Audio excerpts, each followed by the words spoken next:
Welcome back to the channel. If you're starting your journey in CAD design with Fusion 360, understanding how to navigate your workspace is the most important skill you can learn.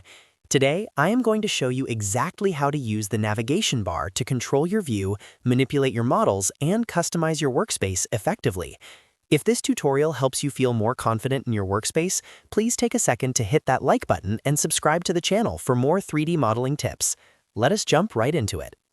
First, look at the very bottom center of your Fusion 360 workspace. You will see a thin horizontal strip containing various icons. This is the navigation bar, your control center for camera movement. The first tool is the pan button, represented by a hand icon. When you click this, your cursor turns into a hand, allowing you to click and drag to move your model left, right, up, or down across the screen. This is perfect for centering a specific part of your design. Next, we have the zoom tools. Click on the zoom window icon if you want to be precise. Simply draw a box around a specific area of your model, and the software will instantly bring that area into focus.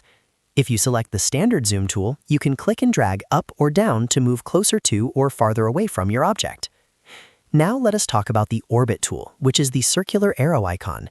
Clicking this allows you to rotate your view freely around the model. It's essential for checking your design from every possible angle. If you ever get lost in your own 3D space, find the Look At tool.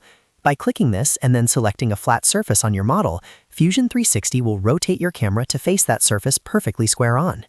Finally, on the far right of the bar, you will find Display Settings. This is not for moving the camera, but for changing how you see your work.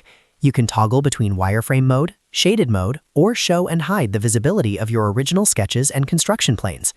I highly recommend spending 5 minutes just practicing these movements on a simple cube. Once you master the navigation bar, you will find your design flow speed up significantly. If you have any questions about these view controls, leave a comment down below and I will be happy to help.